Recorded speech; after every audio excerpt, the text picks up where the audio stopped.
Hey, this is Cameron. Welcome back to the Busy Gardener channel. Today we're going to tackle something that is so intimidating, and it's winter pruning. Let's get busy.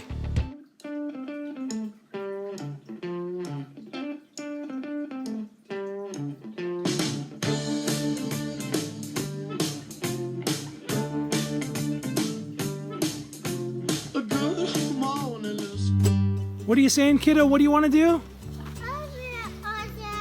You want to go in the orchard? Yeah. What are we going to do? Are you going to prune today? Yeah. Hey, come back here. Are we going to do winter pruning? Yeah. Let's do it. Go.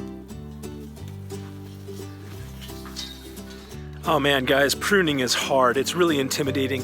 You think, oh, I'm going to cut this down. You watch videos of people doing it, and you feel like you are absolutely massacring a tree by doing it. It turns out, though, that pruning is one of the most important things you can do for your tree.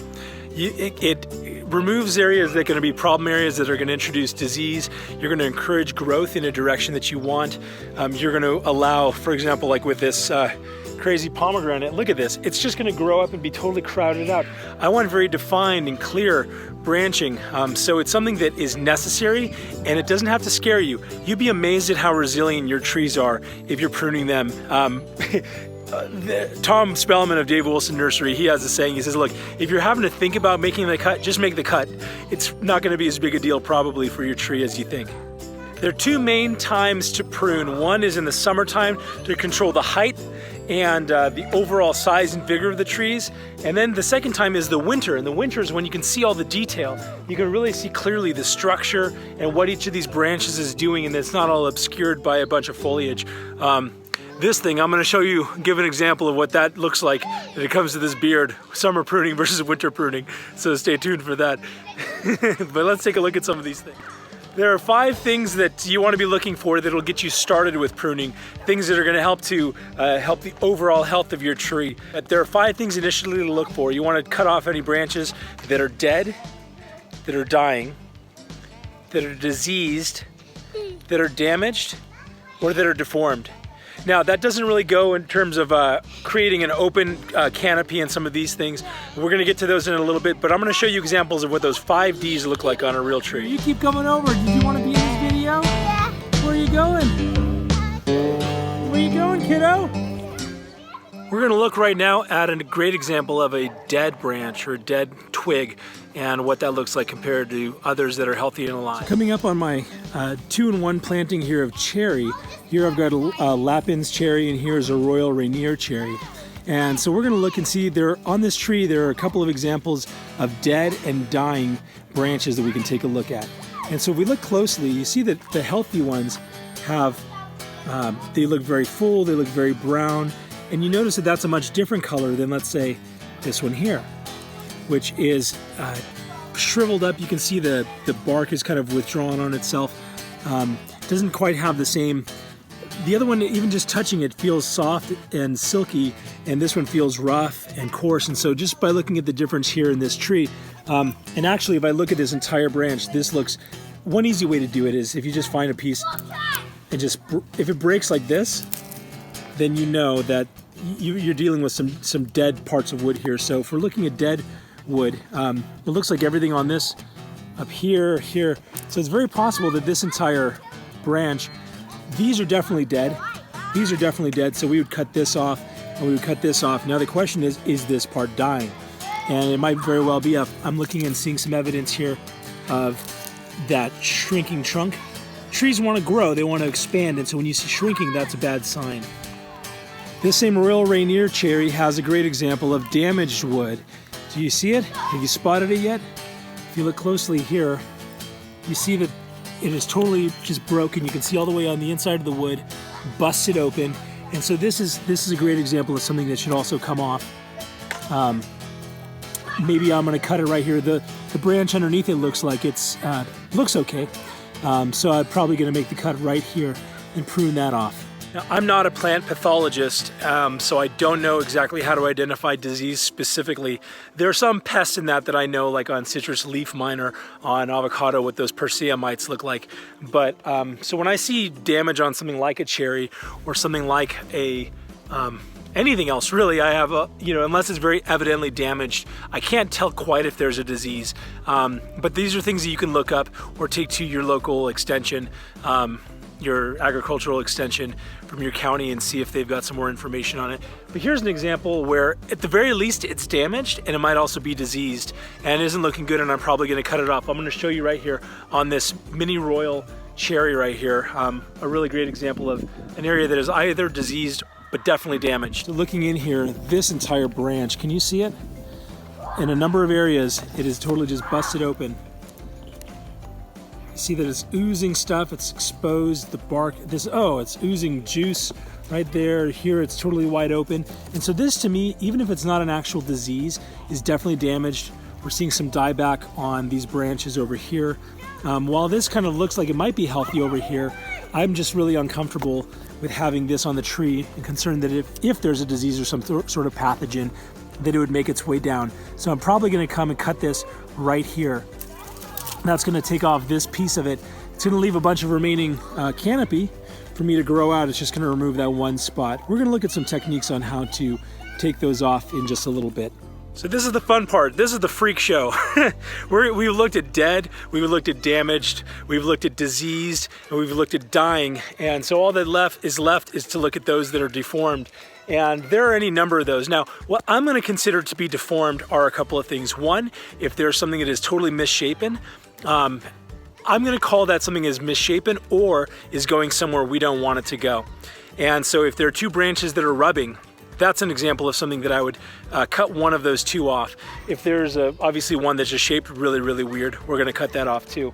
If there's something growing in toward the center of either the 2-in-1 planting or 3-in-1 planting, I wanna leave that center area open and I wanna train away from that. So if it's growing, or if in this case, like this open center pruning here, you might notice that there's a little twig here that's just kind of going across right into the middle. I'm gonna cut, oh, well, that was dead. Hey, I've got sharp fingers. But here's an example here of one that's just growing straight into the center. I'll try to look at it another way. So I'm gonna show some examples of some of those that are deformed or going the wrong way, so you've got some good examples of what that looks like. Hey, can you take a second to subscribe? Go, hit the notification bell. I would so appreciate it. Thanks, bye. Truth be told, when I came out here looking for deformed ones, I didn't really know what I was gonna find. And yet I found this crazy thing.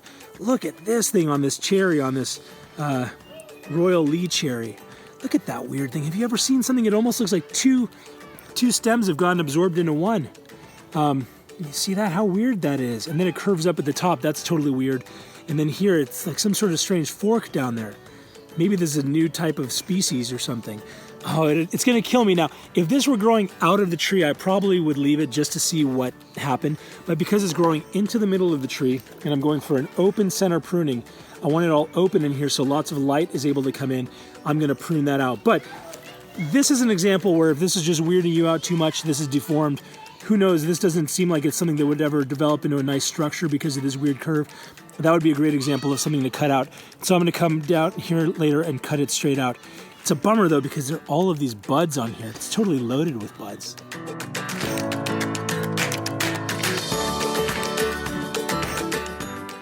I wonder now, what are you supposed to use to prune? Something that's the most common thing, probably the first thing to get started out with, is a pair of hand pruners. You want to get what are called bypass shears. And so I'm going to show you, I'm making another video actually that's going to talk through some of the gear. And for the purposes of the sizes that we have in here, I'm not going to have to bring out a saw. I'm not going to have to bring out any sort of larger loppers. Because everything's going to be under roughly an inch, I'm going to use these Felco 8s to do my pruning. They're nice, good, sharp, really one of the industry standards. One thing you want to be sure that you do each time is sometimes it's a good idea. I've got a jar with Lysol and with water that I take and dip these in. Sometimes you can pass pathogens from tree to tree, and so it's a good idea to dip those into that in between your trees, so that way you're not spreading any sort of diseases among them. So if we're going to come and cut this off, we're going to want to cut any cuts we make. We're going to want to make near the trunk, near the crown of this thing. So we don't want to cut into the trunk, and we don't want to leave too much on here to invite pests and those types of things. So we're going to cut it off. We're going to cut it off right. Let's get it here so you can really see it. Nice clean. We're going to come right here and do a nice clean cut. So then we're going to leave that to heal over on its own naturally. There has been some discussion of whether or not you should put those types of tar on there or things to seal them up, and it's turned out that those don't actually provide any sort of benefit above just letting the tree naturally do its thing. I don't know if I look more like a deer or like an ant. I look like something out of a Bug's Life. Great example of a deformed branch is one that is curving like that and is going down like that. What we want is a branch that is going straight and upward. So something like this branch is a normal branch, whereas this one is deformed and it's aiming downward, which is going to mess up fruit production later. Another great example of what we're calling deformed. See this one coming straight into the center of the tree here? This eventually, you want to try to think ahead on these things. So let's say that, for example, we let this grow. Well, it's going to grow into this part here, then it's going to get way down with fruit, and it's going to be bending over. So this is something we're just going to remove.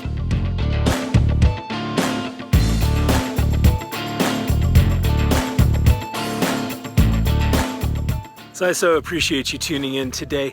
Remember, there are the 5 things to get you started. The type of wood that you want to prune off are those that are dead, dying, diseased, deformed, and damaged. So you want to look for those.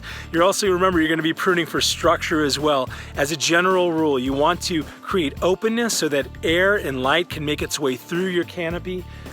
In my type of pruning style, this open center pruning, I'm going to be looking to clean things out of the center and have everything growing outward. So as you're making your pruning decisions, if that's what you're doing, you want to pay attention to that as well. Take heart. It feels really intimidating to do this, but you can do it. You will not kill your tree, probably. And you want to make sure that you're not taking off maybe more than a quarter of the overall volume of your tree at any given point. And so if you think that I've missed anything, this hasn't been an exhaustive pruning thing. It's more of a primer to just let you see how some of it could be done.